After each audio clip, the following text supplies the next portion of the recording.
let's see. Bringing up the. Oh, sorry, moving some stuff.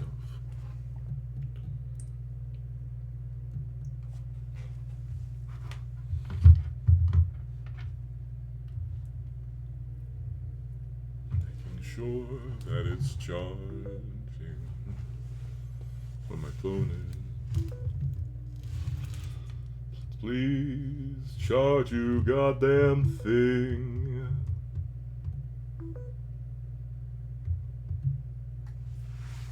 Alright. Let's see.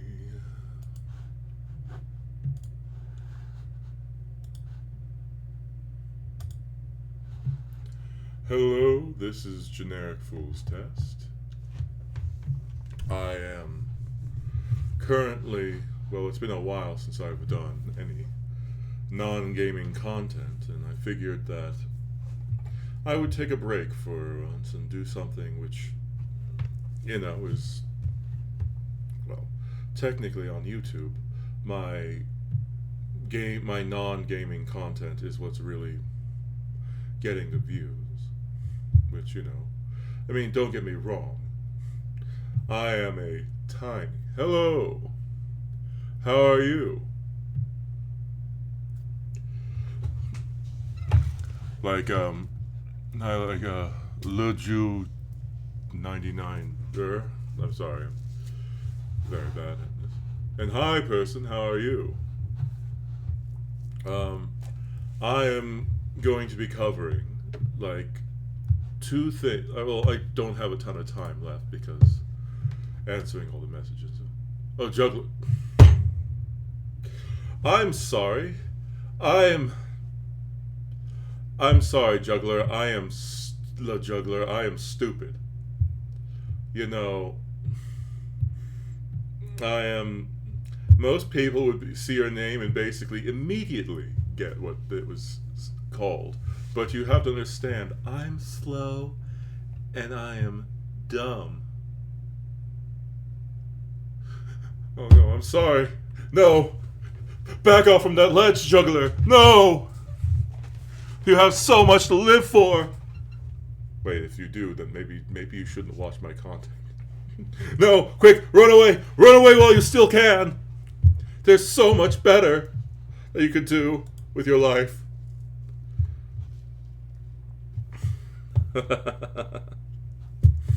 Yeah. No. Sorry. But yes. Oh no. Not just a pre-download. I'm so sorry. I don't know. But yeah.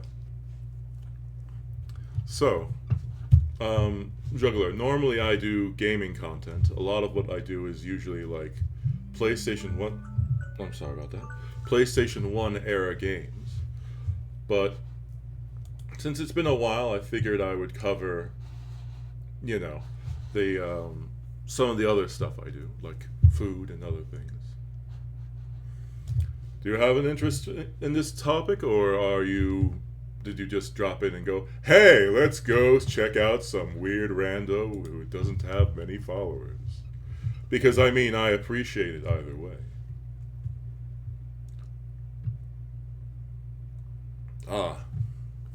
I eventually intend to do Morrowind as well, but I want to increase my gaming skills again after being out. No! Don't! Wait, watch my stream first and then I mean, for the sake of guidelines, that was a joke. Wink, wink, nudge, nudge. Okay, but yeah, no, seriously, don't do it. But yes. I am going to, before work, so I'm not going to be able to watch everything. I'm going to cover the actual history of Soviet fast food. And if we have time, the socialist sausage that changed the world.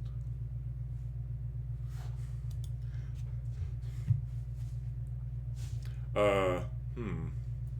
Well, we're having a rather interesting discussion between the juggler and me. Well, for the sake of guidelines, I have to say no. No, do not do hard narcotics. It is a bad way to destroy your life. I can totally not say it is an awesome, rad thing. No, don't. Seriously, don't do it. Joking aside, yeah.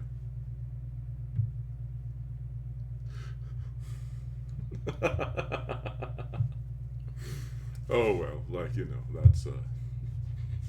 I think I will stop because this is going to be uploaded to YouTube, and people are going to be like, "Shut the fuck up and react!"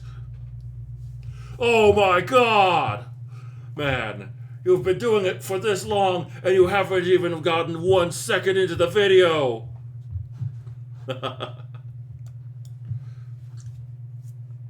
Well, I managed to take an hour long to watch like a 15-minute video once because of the fact that I kept getting distracted and talking. Oh no. No. Step back from that rooftop edge. Don't do it. You have so much to live for. Like adding to my algorithm. I'm so close to becoming an affiliate. Yes, that's right, Juggler. I'm using you for the views. Indeed. Oh. Well, okay, please don't.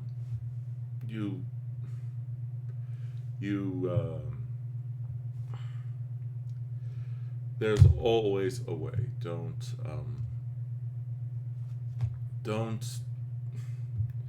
take the easy way out.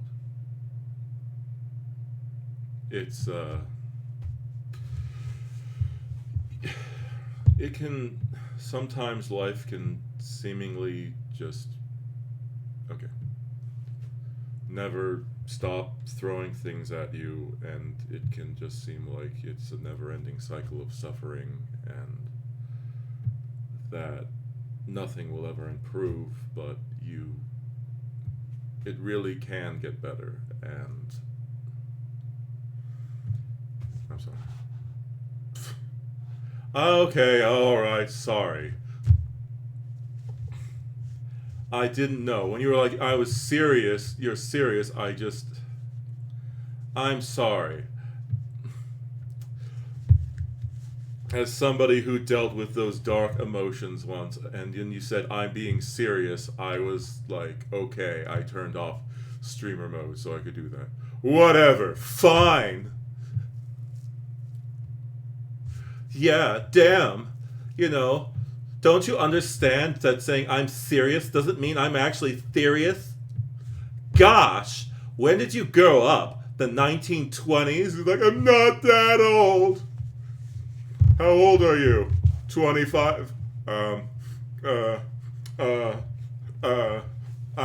older? Oh, hey, look at Mr. Fossil here. I'm not 25. I'm sorry. I'm 10 years older. I'm an old man who doesn't know the touch of a woman. Yes.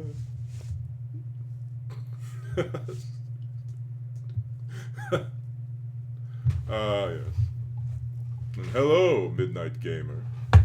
How are you? Oh, sorry, yeah, I need to react.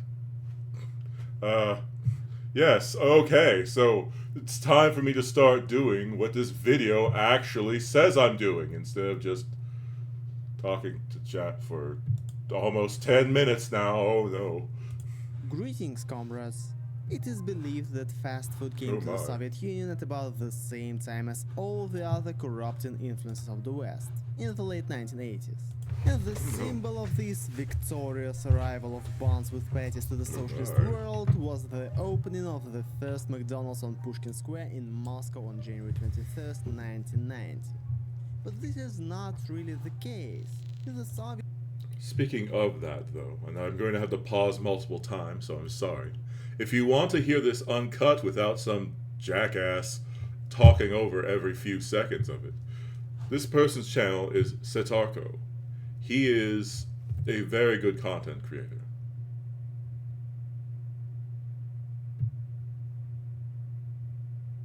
Oh, oh, oh no!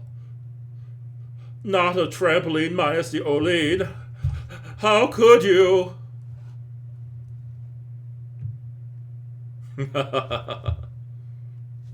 create content of yourself, indeed. Well, I just meander and suck at video games, so you know that's just what it is. But yes, the funny thing is that there's so much interesting things about the Soviet Union. Okay, well, I won't be reading everything that the juggler says because I'm worried about guidelines and all that. It's a oh, the things going on in my chat. I can't believe it. This is a strong Christian channel with strong Christian morals. You all need to get a hold of yourselves. Oh my. Sorry, but joking aside, but yes. When McDonald's came to the Soviet Union, it was a rather well, actually, you know what? I'll wait. I'll do it in another video and cover that, because I'm sure you'd rather hear an expert talk about it than just some jackass online who has, you know, under 100 followers. As I said, Setarko is a good content creator. There's a few others that are very good at giving a view of that time. Well, thanks for saying that. Although, by acknowledging that, I am indirectly calling, well, not indirectly, directly calling myself a jackass. Which, I mean, judging from the content I produced so far, can't you tell I am? My laugh is annoying. Sorry about that. Yay, I'm a jackass! I've gone up in the world. Some people would rather be a jackass for a day than be a regular person for all. Okay, that was I should. Oh no. I'm gonna stop engaging. Alright, well, thank you for saying that. With Union, there was a fairly well-developed system of Also, is it too loud? Because if it is, I can turn down the volume. But yeah, I'll just continue playing then. Establishments where Soviet citizens could have a quick and tasty meal at lunchtime or after a hard day's work. And if there was no desire to go to any indoor facility to do so, you could always buy a snack right on the street. Even burgers in the USSR appeared not in 1990, but in 1937. Oh no. How was it all organized, and what exactly could an ordinary Soviet person buy? Let's find out.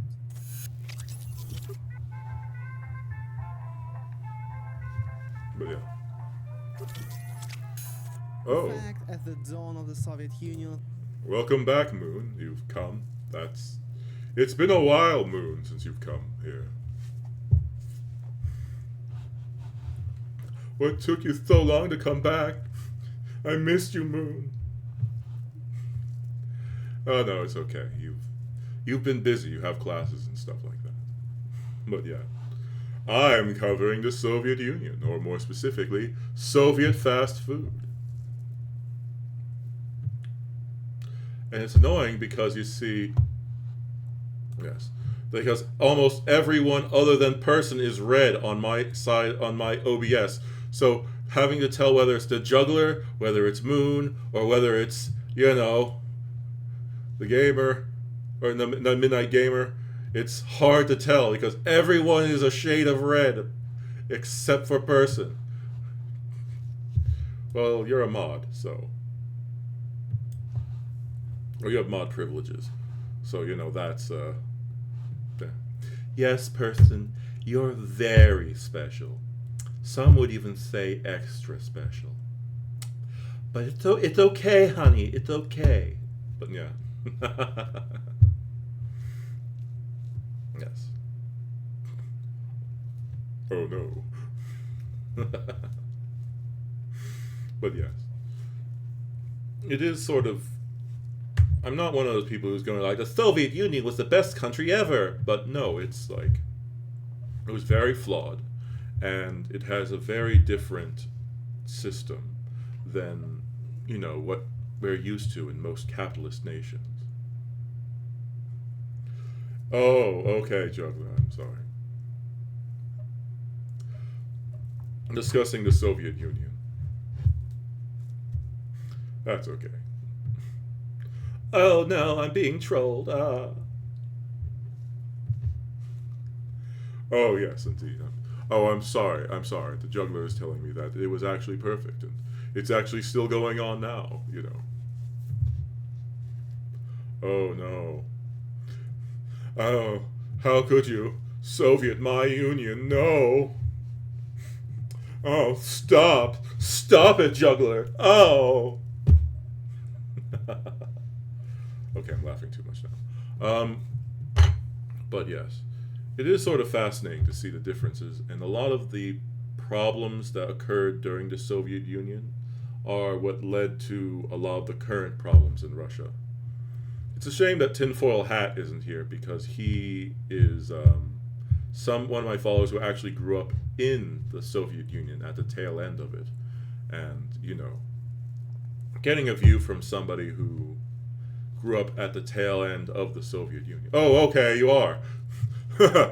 When you call his name, they appear. I'm just covering, you know, the channel I told you about the other day. Ah, yes, indeed. I didn't know one of your children was here. Tinfoil Hat.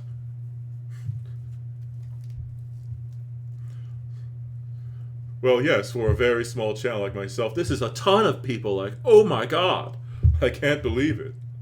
And it's only taken me, like, what is it? 17 minutes to get 1 minute and 5 seconds into a 17-minute long video. Oh my god. It's just like, no. I mean, you never know. But yeah. The Bolsheviks with devoted a lot of time on the issue of organized Let's go. collective dining in big cities. But yeah. There was an obvious pragmatic reason for this.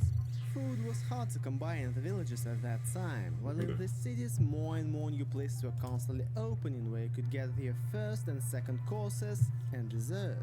Yeah, you guessed it. It was one of the ways of transferring labor from the countryside to the cities. I've talked about it in my collectivization video, for example. But in the 1920s it was more of a part of the fundamental reorganization of the Soviet citizens' everyday life. According to the Bolsheviks' idea, a Soviet man was not supposed to do practically anything at home at all. In particular, a woman was supposed to be freed from kitchen slavery. All this was to be left to the state. For this purpose, for example, huge factory kitchens were built, the purpose of which was not only to feed... Will this conclude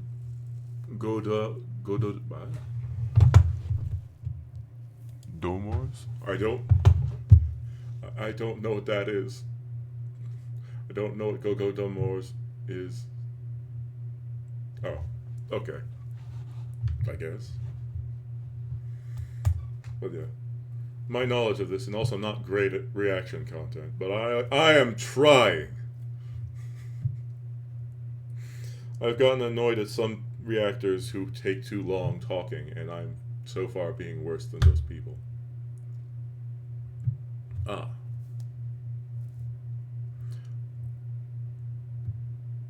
Well, that happened also, you know, like, that happened in the war. Or during, like, around or before the war, I think. Well, yes. The history of Russia is basically them screwing over Ukraine, as well as the Soviet Union. Because during that time, the time of the Soviet Union, the only part of the Union that really benefited from the Union, I mean, tremendously benefited from it, was Moscow and, you know, certain parts of Russia. Because all the other states were basically there to provide benefits for Moscow. And that's why Russians, more specifically the Russians who live around Moscow and St. Petersburg, are always so fond of their memories of the Union, because they're like, wasn't everything so great? And it's like, well, that's why a bunch of the people, as soon as the Union broke, a bunch of them went to NATO, or why a bunch of them left and are fighting so hard to not be a part of Russia. But yeah. Yeah. It is also sort of funny because they put so much of their resources in other parts of the Union, so that they could keep Moscow free of stuff. That's why they're major Soviet Air Force bases or factories in other countries, so that Moscow could just focus on prospering. Like one of the major tank facilities of the Soviet Union is in Ukraine. And it is sort of just funny about that. Yeah, it's just the USSR, but smaller, provides less benefits to the people, and doesn't have as many other parts of it to exploit. Still isn't great. But yeah. Alright. I love talking to you. I sell foil hats, but I've stated this is supposed to be a reaction video, but it's not been very much. Feed workers, employers and students, but also to turn the enjoyment meal into a mass cultural event. Unfortunately, this unique concept never really caught on. So from the 1930s onwards, catering establishments became a bit more like what we see today. No, one other fascinating channel to watch, I'd recommend, is a channel called Letters from the Past. They cover stuff from correspondence that was kept from years ago. Like, they have the correspondence sent between the Soviet Union and the United States before that, when basically a bunch of the communists came over here to observe how Americans ran factories, how we did food and various other things, and then they brought it back to the Soviet Union. And some of the ideas are how they interpret certain things in our country, or in my country specifically, is rather interesting. They also cover the story of the Japanese people who traveled around the world and went all the way to Rome to be ordained by the Pope. They also cover one of the few historically accurate tales of Yosuke, the black man who was brought to Japan. And they cover a bit of what we actually know about his history. Oh yeah. In terms of amount of people killed, Mao Zedong and Stalin individually, due to their choices and decisions, killed more people than the bad mustache model, the bad Austrian mustache model.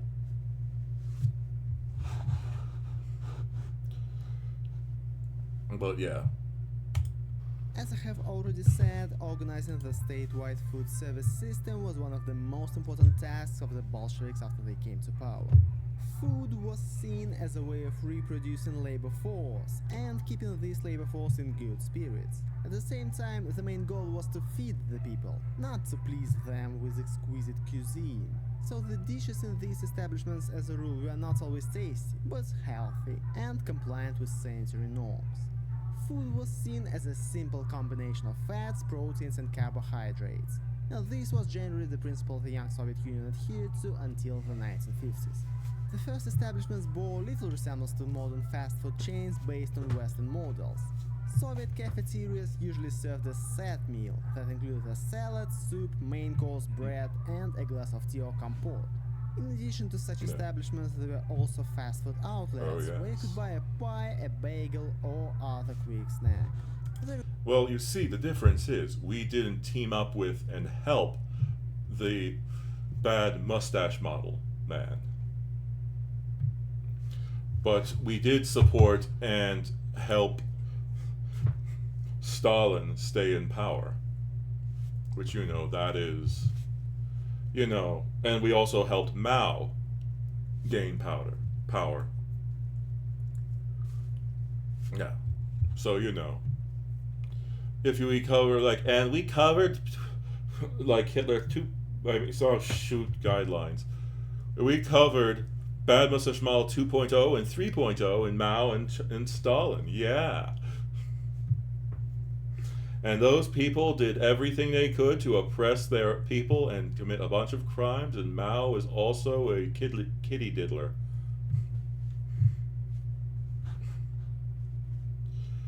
But you know how people go. Communism, what the Soviet Union and China are doing are not real communism. And it's like, if that's okay, what America and the rest of the world is doing currently isn't really capitalism either. And no, you can't say that. I mean, if you look at what the original ideals of capitalism were, they are not being followed in the slightest. Especially today. It is sort of fascinating to learn that for most of human history, the way wealth worked is the first generation would make a business that was profitable. The second generation would, on average, stabilize that business. And what would most often happen next is the third generation would completely ruin the whole thing because they don't understand what made it work or why it was good. Which, that's not really possible anymore because we have all these protections which basically say that, oh no, this company did a bunch of stupid things and wasted a ton of money. Well, we need to keep them around because they're too big to fail. Like, people talk about the banks and you see the banks learn from their mistakes. They did not learn from their mistakes. The government said they would learn. The banks told them to screw off. And just wanted to go back to doing things as before. But yeah. They replaced the pre-revolutionary peddlers who most often worked near markets and train stations. Fine dining was considered a bourgeois relic. Nevertheless, Soviet leaders constantly tried to improve the organization of public catering. In 1934, the People's Committee of Food Industry was founded, and its head, Anastas Mikoyan, went to the United States to learn from them. He wanted to give bland, standardized and industry-produced food a pleasant taste. And obviously, what could he see in the US? A hamburger, of course. I familiarized myself with the activities of New York cafeterias, the famous Macy's department store and retail stores selling gastronomic goods. Our attention was attracted by the mass machine production of standard patties, which were sold hot with a bun, the so-called hamburgers, right on the street in special kiosks. I ordered samples of machines producing such patties, as well as street fryers. In 1937 we transferred this experience to some of our major cities: Moscow, Leningrad, Baku, Kharkov and Kiev. So, McDonald's, in 1990, a Soviet man could eat a real burger even before World War II. Special kiosks were set up in crowded places in big cities, especially in parks. Soviet hamburgers were called hot Moscow cutlet. You fry the patty on a shopping cart and put it between two buns, a ready-made treat for a proletarian enjoying the beautiful weather in a park of culture and leisure. However, the idea of American buns somehow failed to catch on. Yeah. Oh yeah, absolutely. It is just some dickhead with a, personal interest in Excel. And there's the other problem where CEOs fail upwards, where even if they are like they completely destroy this business and cause what was a very profitable industry to collapse. They're just like, well, I still think we should hire him, even though he's one of the worst CEOs possible. So they tend to fail upwards because there's no real, thing that stops them. It's so stupid. You should get your job based on your qualifications. I mean, if it's... There's a problem with every system, but the current system doesn't really work terribly well. Yeah. I mean, human nature is flawed, but there's a certain amount we could try to do to fix it. Yeah. Well, yeah, the people... As I said, humans are flawed, but the people who are leading these institutions are very flawed people, which should imply that they're much worse. Yeah. Proletarians preferred to put a cutlet between two slices of ordinary bread, black or white. The same Mikoyan brought something else from the US, the idea of a cafeteria with self-service and a wide range of soft drinks. But instead of Coca-Cola, mass production of kvass and lemonade was launched in the Soviet country. But the war brought its own corrections. The public catering industry went back 20 years, and Nikita Khrushchev had to build the system anew. Yeah. It was under Nikita Sergeyevich that Soviet fast food developed its unique image. Not just a working cafeteria that would give you a cutlet with a bun and a glass of lemonade, but something absolutely authentic. But it was still slightly influenced by the US, in a way. In 1959, Nikita Khrushchev visited America and was fascinated by the IBM cafeteria, where he tried a hot dog. This unpretentious food did not leave Nikita Khrushchev indifferent, and he ordered to include the hot dog in the Soviet menu. This is how the sausage in dough appeared in the USSR. In general, the peculiarity of public catering under Khrushchev and the Soviet Union was that there were many small establishments that focused on a single dish. Of course, there were still cafes, restaurants and factory cafeterias where the range of dishes was extremely wide. But all this has nothing to do with fast food. That's where people came for a full multi-course meal. And for a quick snack, small, highly specialized... Well, I don't really agree with anarchy, because that makes things worse.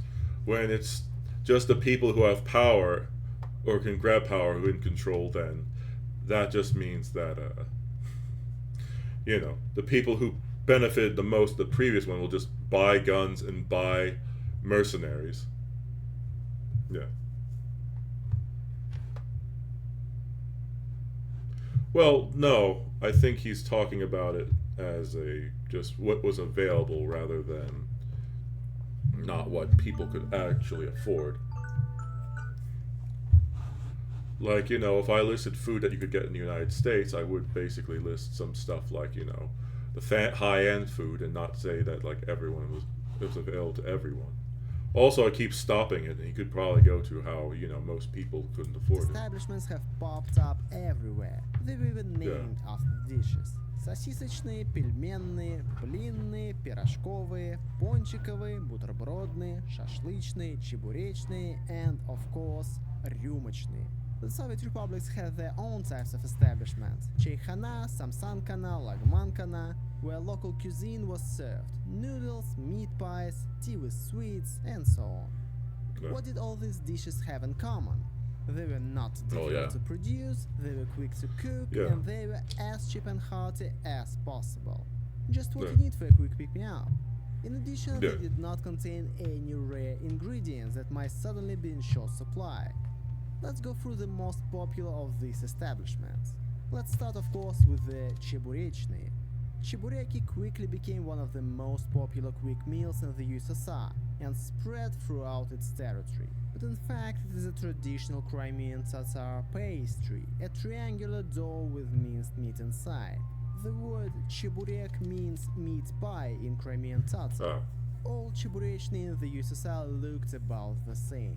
A small Um, I think you did too, but I was also in the middle of something, or trying to focus on the game, which sometimes it's hard to, you know. Yeah, I'm sorry. I think you mentioned a little bit about it, but you didn't, or I'm not sure. I know it was during Parasite Eve when the playthrough when we talked about it.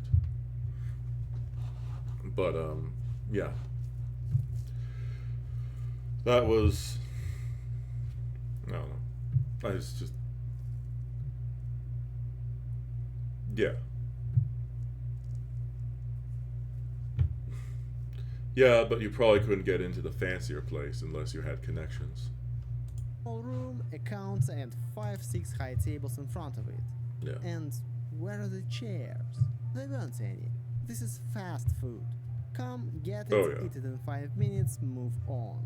If you didn't want meat but wanted something sweet, they were ponchikovi. Well, there was the saying that everyone is equal, but some people are more equal than others, which is actually both used in America and the Soviet Union, or at least, one of the things I heard that people used to say, according to that. Yeah. Or pышечные. Both ponchik and pышka were dough products fried in oil, filled with berries or sprinkled with powdered sugar. The only difference was the location. Ponchikovi in Moscow and pышечные in St. Petersburg. In general, all these dishes are actually variations of a donut fried in a lot of oil. Not the healthiest food. Another similarity to the American fast food. Well, yes, but, I don't know if... It's a question, I don't know if the people who were in the Soviet Union read it. But would it appear first in the book, or did it appear first outside? Because sometimes they do take things like... Well, yes. No, I know that. I read the book when I was back in the old times when I was in school, which is basically longer ago than the age of most of my followers. I feel old, but yeah. Oh, well, yeah.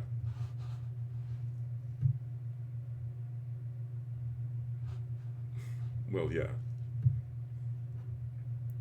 But you never know. The only thing that differed was the portions. They were traditionally not very large, unlike those giant Big Macs. If you wanted something a little healthier, you could have бутербродные, for example.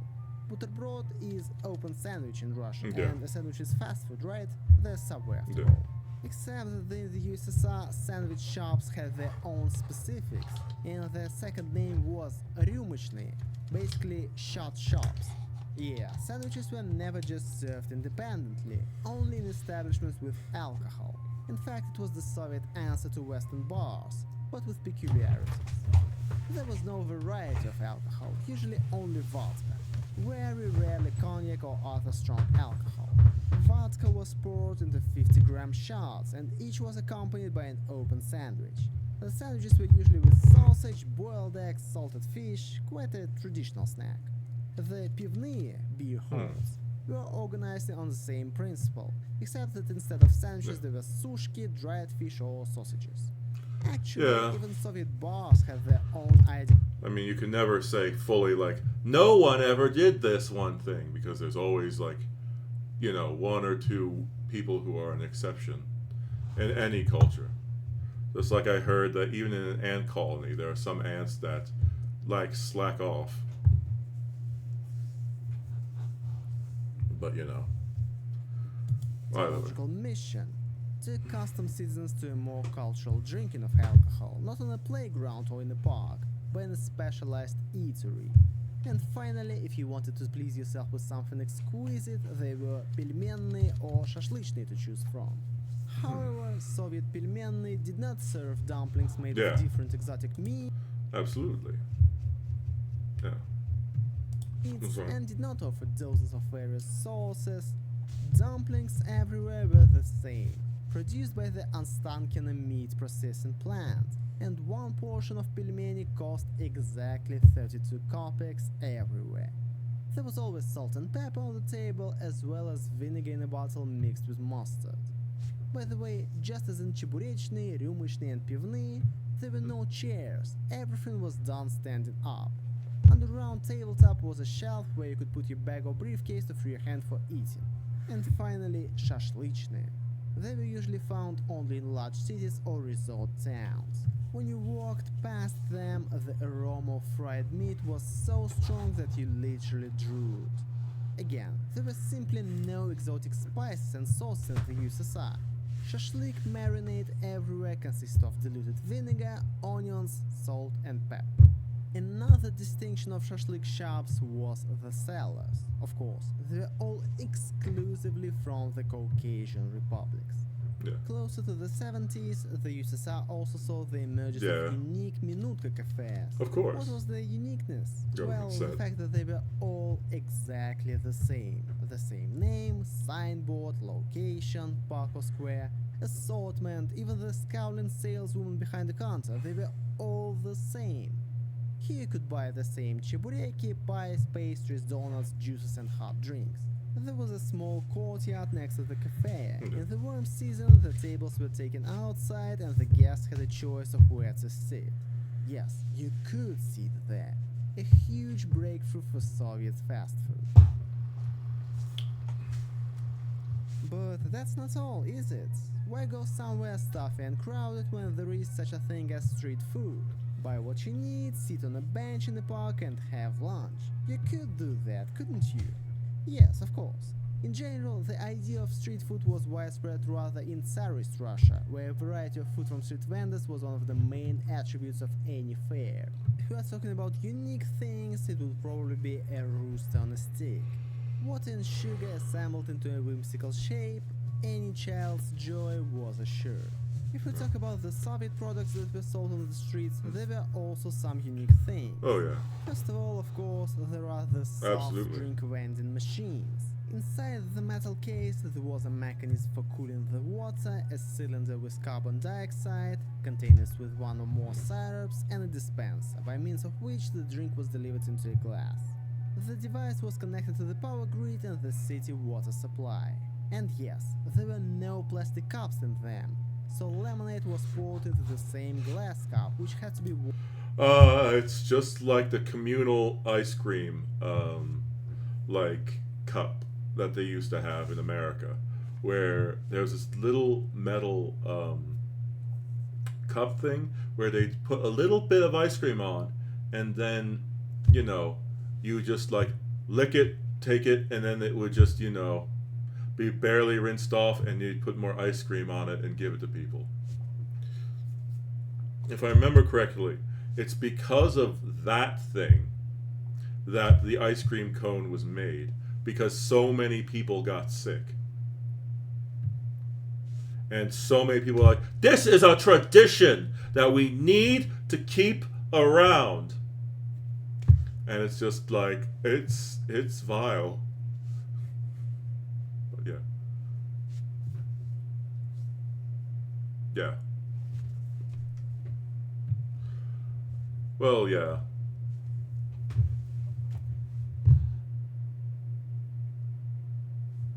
Of course it's not. But Russia as a country didn't exist before Ukraine. Ukraine existed before Russia, but Russia still goes like, oh, yes, the Russian Empire existed before everything. It is a continuation of Alexander the Great. And also, it is the true inheritors of the Roman Empire.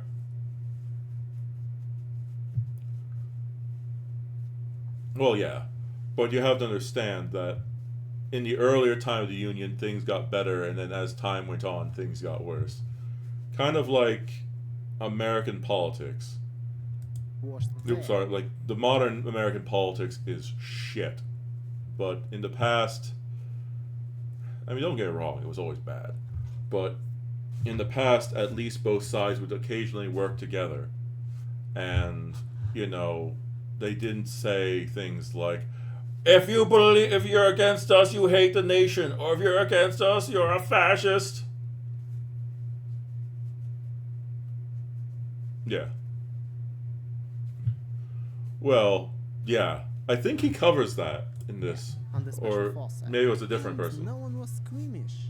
For 1 kopeck you could buy a serving of pure water for free with syrup. A Soviet citizen could cool down in the heat not only with soda but also with kvass. However, kvass machines were not invented. The drink spoils after a day or two, so it was delivered around the city in special yellow barrels, next to which stood a lady in a white coat and poured kvass to the thirsty. As soon as a barrel of kvass appeared somewhere in the city in summer, there was immediately a line for it. By the way, this barrel gave birth to one of the strangest urban legends of the USSR. Every city had this legend. One day, residents of one micro-district complained about the unpleasant taste of kvass from a yellow barrel. In a country where all food is strictly regulated by ghosts, this is really an emergency. So they called the police, who opened the barrel and found a corpse at the bottom. How it got there remains unknown, whether it really happened too, but such a story was told in absolutely every city. By the way, sometimes the yellow barrel carried a more pleasant surprise. You see a familiar yellow vessel, but the inscription on the side is different. Not kvass, but beer. What a joy! But it was a very rare occurrence. But there was more diversity. There were only 4 varieties of kvass in the USSR, but more than 300 varieties of beer. At the same time, light beer was much more popular than dark beer. If we talk about food, not drinks, then the only treat that could somehow be called street food was boiled corn. And yes, again a big shout out to Nikita Khrushchev, the biggest corn fan in the world. It was sold mainly in southern resorts. On the Black Sea beaches, local vendors were always walking between people and selling corn cobs with salt. And of course, we can't forget absolutely. About Soviet ice cream. The product was so iconic that its fans are even being mocked today for it.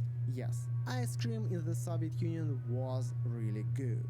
Waffle cups, briquettes and Eskimo all over the country were made according to the same technology and contained only milk fat, possessing a rich dairy flavor without any preservatives. Soviet-era ice cream was sold in small shops, cafes and little kiosks outside. Plus, Soviet ice cream was one of the few products the USSR exported, and was so good that even foreign tourists said that there were 3 reasons to visit the Soviet Union: watching ballet, going to the circus and tasting the ice cream. Then came Perestroika and it all went into oblivion. And the ice cream became less tasty because ghosts are now not so strict, and the soft drink vending machines were thrown away, and the Rюмочные closed down. McDonald's and Burger Kings came instead, and shawarma became the main street food instead of corn. Is that a bad thing? No, because we must admit that all these foods and establishments had their disadvantages, mainly related to the scarcity of the assortment. Well, they might have had their own equivalent of vodka, because, you know, let's be honest, vodka isn't exactly a revolutionary thing. It is basically just a highly alcoholic spirit, which, in its base form, doesn't have a lot of flavor additives. That, you know, can also be used for a number of things. So they might have had their own version, or they might have done that, but I'm not exactly a expert in Latvian or Russian history, so, you know, I wouldn't be able to say. It also does not look like I'll be able to go into My Name is Andong at all, because once again I spent too much time. This was almost spent an hour covering this thing. Yeah, sorry. And yet, in recent years, cafes that mimic Soviet eateries have become more and more common. So even now you can visit Russia and see Soviet-style establishments with a big red star and the name Cheburechная and Pelmenная. Go there and feel like a simple Soviet...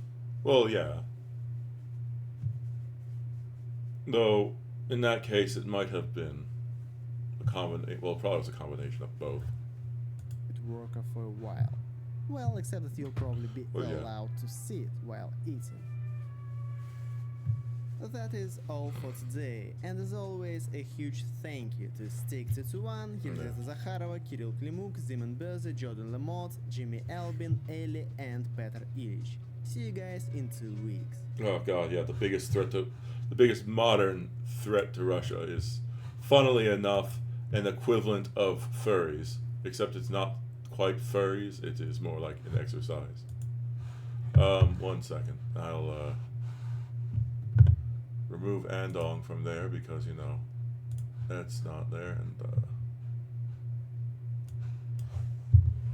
I had intended to, you know, watch 2 videos, but I ended up not doing that. I'm not even going to get started on this one. But yeah.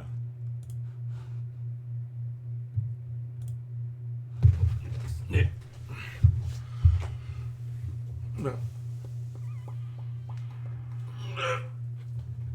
Oh man. Yeah. Thank you for the follow, Dead Gamer. I really appreciate you. Especially since I spend most of this video just yammering instead of actually reacting. Well, yeah. Though, it's after I finished the video that more people came in. That's interesting. But yes, it is, yeah, just a lot of people tend to try to remember those times or the past times in a more favorable light. Yeah, but he's also, like, he does mention it in a more favorable way, but he's not exactly, like, super... He's somewhat critical of, he's also somewhat critical of, you know, the modern regime. Although, I don't know if he still lives in Russia, or if he... 1 second, let me just check. Here. Just need to find... Where is it? There's... Greetings, comrade. I thought I opened that. Oh, shoot. Wrong. Ah, yes. I am definitely the picture of competency. But yes, okay. So you see, like, hey, I'm Sergey, and I'm here to tell you something about Russia. This channel is dedicated to videos about history, culture, and customs of Russia and the USSR. Yeah, I don't know if he's... Is that like... So I guess he is in Russia, but if he is a content creator in Russia, then that means that due to the various laws that they've... Due to the various laws that they've made, he has to be very, very careful about how he talks about certain things that are considered important historically to the current regime. So he cannot say anything super negative about Stalin. He cannot say anything super negative about the Soviet Union. And he cannot say anything super negative about the current regime. Because if he does, he could be arrested.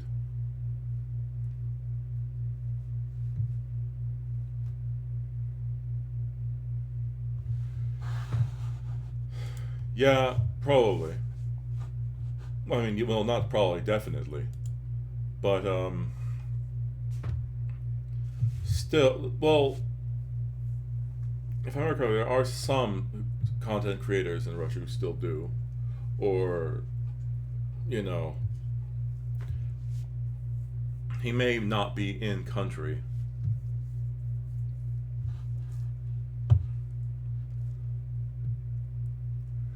Yeah, well, also from what I heard, it's not apparently on... I heard this from a different channel. Um, and I think he said that the traffic restriction or the speed, the slowdown that they put on YouTube is for computers. It's not on phones. I don't know. It's a very strange thing learning about all the things that are going on. Oh man, 3 people came in, and then those 3 people left. Yeah.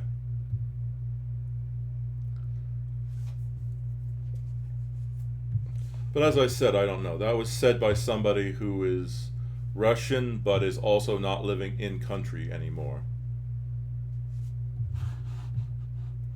And also, they might have, even if they are, according to this, from Russia, they may have left the country, which, you know, their content's still probably monitored, and they don't want to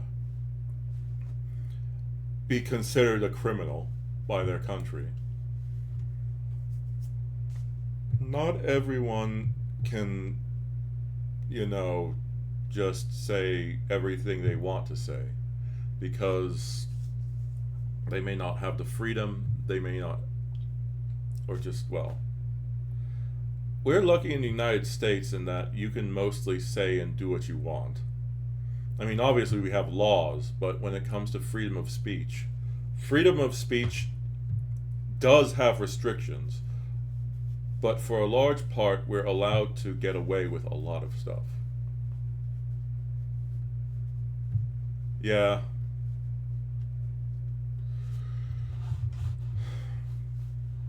I don't know.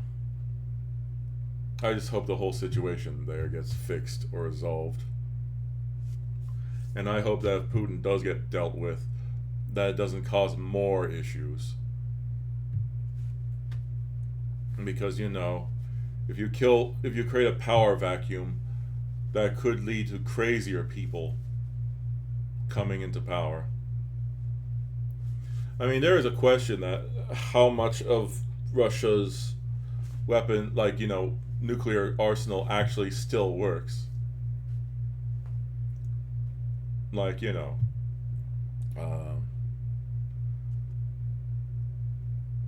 well, you know, it's one thing to, like, be annoyed at the current regime, and it's another thing to hate your country of origin. Like, they still have family, probably in Russia, and they still probably have friends who are in Russia. Although, if you're young, that the list of friends that you had who remained in Russia is probably drastically decreasing. But, I don't know.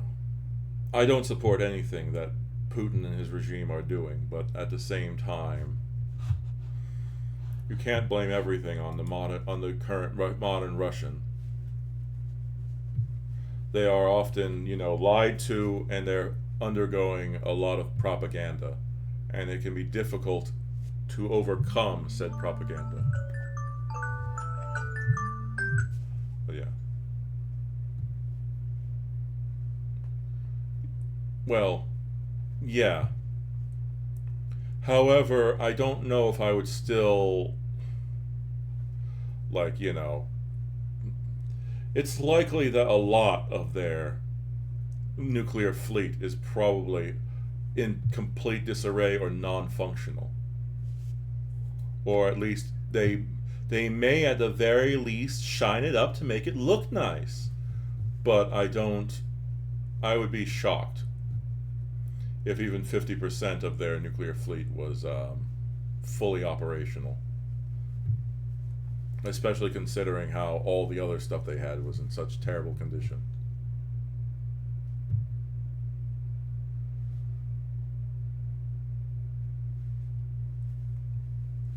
Yeah.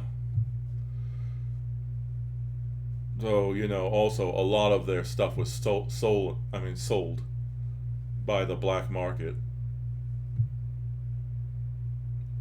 Well, Putin did try to update the military and also fix a bunch of other things, but the problem is,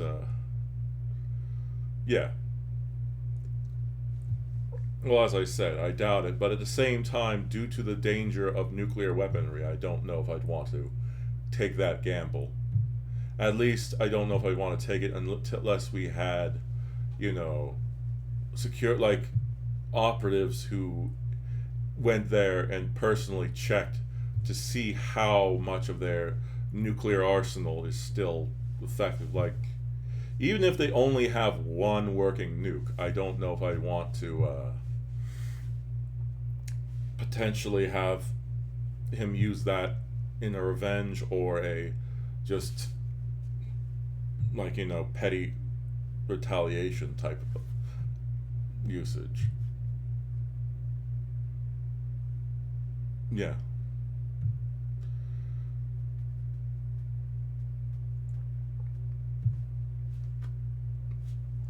I don't know. It's one thing to. I don't. Just because one part isn't great doesn't mean that he might not have focused. He might have understood that having a somewhat functional nuclear fleet could, you know, be important to holding their power and preventing Western powers from invading. So they could have actually focused on that, but you know. Well, yes. Well, Russia isn't really all that. Well, I mean, Putin isn't really all that religious. And a lot of the people in power aren't really all that religious. They just use the Church of Russia to basically enforce their own will. That's one of the reasons why a lot of Americans are starting to. Well, people who had thought that Putin was the religious leader who would help lead this. Well, I don't know. It's sort of funny when Fox News tried to go over there and get him to say the few lines that would get full American support, and then, you know, yeah, absolutely. As in the people in the Soviet Union would call it, it's the opiate of the people.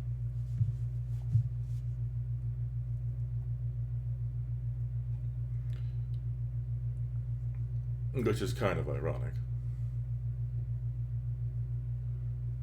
Yeah.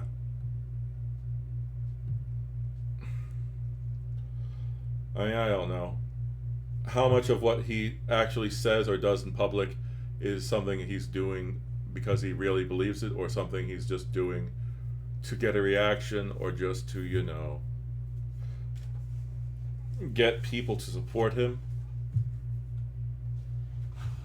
Yeah.